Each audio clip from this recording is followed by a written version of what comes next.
Well, first, thank you everybody for being here. I think it's really incredible to see faces that are familiar and beloved and new faces, and especially somebody who began my journey, or I began my journey with her from Big Island. So Keil and I taught together for at least 1 year when I was there and 4 years ago. And I also want to acknowledge and honor those whose land this belongs to, the Native Hawaiians, their descendants and their ancestors, because it is so important to know where we are and how big a privilege it is for us to be here. All right, so I'm going to tell you a story, and I think it could probably be called an accidental teacher, because I had never in my life thought I was going to be one. My first job that I might have when I was a kid was going to be an ambulance driver because I like to drive fast, and then it became an archaeologist, and then a paleontologist, and then Egyptologist, and then I don't know once I got older. So my journey really begins at the end of my college career, and I was incredibly burnt out by doing research, and I had no idea what I was going to do. So I guess I decided to become a teacher when I was burnt out, which was a great decision, but actually it was. So I actually applied to Teach for America and got in. And I wanted to come to Hawaii specifically because I wanted to work in a Native community like the one my mother comes from in South Dakota. She's from the Pine Ridge Indian Reservation. And so I was placed on Big Island when I first got here. And at Kua, she was witness to my different phases of the hot mess express I was on. So my first year was very, very difficult, and mostly socially and personally. My job at Keil Oberlander High School was wonderful. I had great coworkers, excellent admin, especially Nani Damasco. But it was so difficult that, one, I was going to be done with teaching as soon as I was done with TFA, and two, I was done with Hawaii. I needed to get out. But I got a medical transfer to Oahu because when I was a sophomore in high school, I had bone cancer, and that requires some long-term care that I just couldn't necessarily get on Big Island. So it wasn't a choice I made because I was a 9th grade advisor and I loved those kids. I was alone, I was miserable, but I went to school because of those kids. And so I came here thinking that I was only going to be here for 1 more year. Finish up TFA, get out. And I got hired by Waianae High School after the year had begun because it was so late in the game. I hadn't found a job, hadn't been hired. And my second year of teaching was pretty neutral in terms of difficulty, not necessarily great, not necessarily horrible, at least it wasn't that first year. I met some really amazing people from Waianae, born and raised there, and I think that was like my first little twinge of the heart where I was like, this is good, this is cool. But I still had that idea that I was going to get out after 2 years and go and continue on to be a researcher, academic, whatever thing. And so my second year ended, and I decided I wasn't ready to leave. So I decided to stay. And I justified it as I need to figure out what I'm doing with my life. I don't know where I want to go to school for a PhD. I don't want to rush myself. It feels okay. Just a lot of thoughts going on, which all amounted to I'm going to stay. So I stayed for my 3rd year, and I think that's when I found my style. My best friend at work, she's the culinary teacher, and her family took me in, so I had places to go on the holidays. I'm out here alone, and the airport I fly into has 3 gates, so it's very expensive to go to. I usually fly into Denver and drive 6 hours home. But I found home, and I found community, and it kept growing bigger and bigger. And I remember that first year at Waianae because we have so many teachers who leave every year, and there's a variety of reasons. But the kids would always ask, are you going to stay? A lot of them would ask that. And in my head I said no, but I told them yes because I didn't want to break their hearts because they were used to it.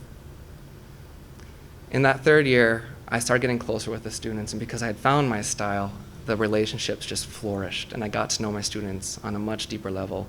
From special education to general education, I became a basketball coach. I got to meet so many more students and got even closer with some of my coworkers who are now some of my family here. And I guess the thing that convinced me that I was going to be a teacher for probably quite a while was I was also a tutor after school. And I had a student who was brilliant. She was in the resource setting. A lot of people think that's dumb, even the teachers who teach resource, unfortunately. But she was brilliant and beautiful and amazing. And I was tutoring her. It's just one-on-one because not many people come to tutoring. But there was nothing out of the ordinary happening. We weren't having a conversation. We weren't kicking it or anything. But she just looked up and started telling me a story about why she misses school so much. And she missed school a lot, like a lot of our kids do. But she would always make up the work, which was unusual. And she told me the reason that she had to stay home was because she was taking care of a newborn sibling and a newborn niece and nephew. And that was kind of her job. And it was something her family had told her that was all she would ever amount to. And the reason is because she talked about how for her it was so hard sometimes to just get out of bed to even go to school. Sometimes it wasn't taking care of the kids. How sometimes she just felt so scared in front of a group of people that she wanted to hide and cover her face and make sure that nobody could see her, and that she felt safe as long as she didn't see them. What she was doing was describing perfectly what depression and anxiety is without having that vocabulary for it. And at one point, she did try seeking out the help that we all should get when we're feeling that way, going into therapy through the school. Her mom called her weak and dumb for it, and so she stopped. She said the first time she smoked weed was the first time in her life she felt good. And she said, Mister, I never smoked at school. I never did. I never came to school high. I never would have thought about it. But she did have it on her. And so she got caught twice and busted twice for it. And it was because of this that her family lost faith in her. And she had a record that would never go away. And so they said that housework was all she would ever amount to. I didn't know what to say because I'd never had a student open up to me like that. Not in such a heartfelt way. And so all I could say was thank you for sharing. In the same week, I had a couple other students open up about extremely traumatizing experiences, things that aren't really unheard of in the community I work in, nor the community I come from, Native communities in general. The generational trauma is real, and if we don't actively fix it, nor if somebody doesn't tell us that it exists, we can't address it. So what I realized is that these are only 3 students who felt comfortable enough to talk about it. There are so many more who don't have that person or that safe place to say those things. And so I felt like I had to do something in my class.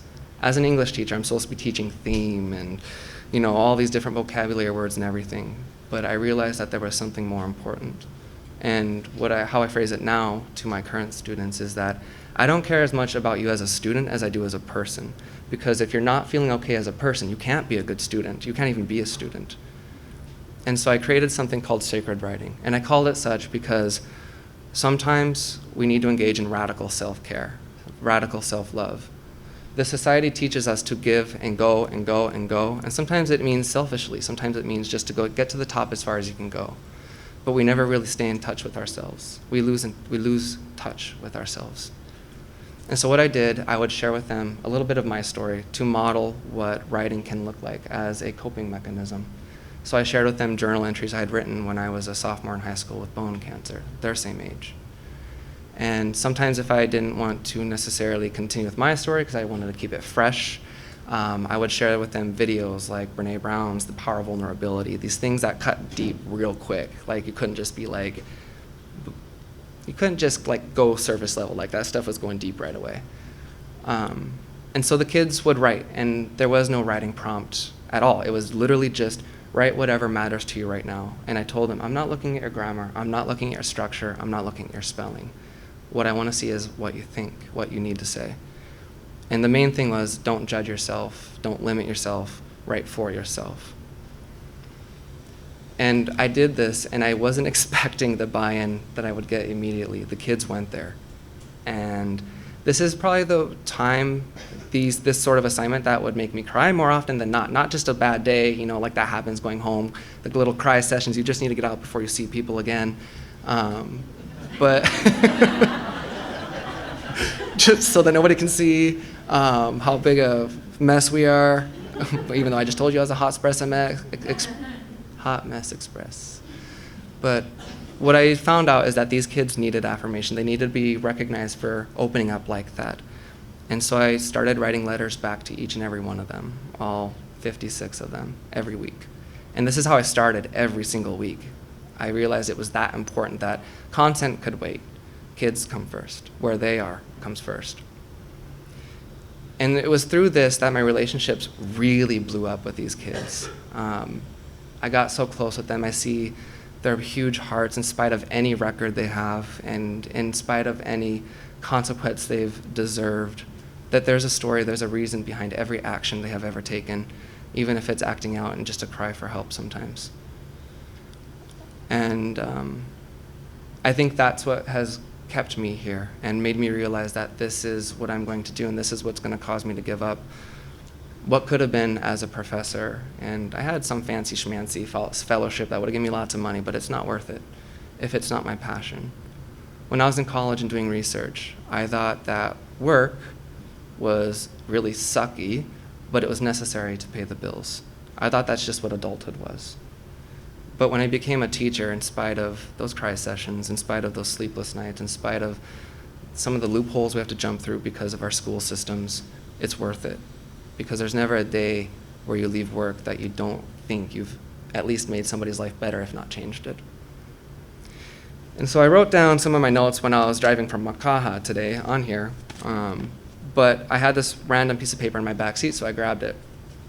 I opened it up when I was here, and I realized it was one of the responses I had written this week. And I think to close, I just want to share with you what I wrote back to the student, because this one happened this week, and this was one of those ones where, I need to lock my doors for a minute. So I wrote this on the 25th. That was like Tuesday or something like that. And this will be the ending. So I wrote, "Dear student name, thank you for sharing with me this struggle of yours. What I want you to know before I begin to respond is that whenever your thoughts run wild and start to trick you into thinking unkindly about yourself, I want you to read this letter. What's in this letter is absolutely true and in no way a mere opinion. To begin, I want you to know that you are not alone. I understand that it feels like this and that you may believe or feel that you are unlovable, but that is so opposite of the truth. I understand so well what you're talking about. I don't want to take the focus off of you, but it is also something that I have struggled with my whole life, wondering why everyone I know has found their person, or even multiple people, and having the luxury of choosing between others. I understand how it can lead you to resent yourself and doubt your own worth. It saddens me to no end that you feel this, but what you feel is so very real and important. I don't want you to blame yourself for the loneliness you feel, nor do I want you to think that it is bad luck to look the way you do. You are beautiful, and not just on the inside. You are strong, kind, loving, helpful, considerate, ambitious, and 100% going to make this world a better place. Please do not hate yourself. My grandparents taught me that I cannot fully love and appreciate others until I learn to do so for myself. Instead of wondering, why not me? Tell yourself, I am growing, I am building myself, I am becoming a stronger, better version for me. When somebody is ready for me, they will find me. Until then, they are not ready for my strengths. Yes, it is so much easier said than done, but it is just what we have to do when all we have left is our hope. Even when it feels like all you have left is your hope, remember your friends, remember your family, remember the teachers, like me, who think the world of you. You are not alone, but if you insist that you are, we can all be alone together until we are not. Stay strong, my friend. It will happen one day. You are an absolute gem, and it just takes time for some people to realize it. This is something I tell myself, and we must simply believe it to be true, because it is. You are amazing, and I will tell you this until you are able to believe it yourself. Sincerely, Mr. Oberlander. Thank you.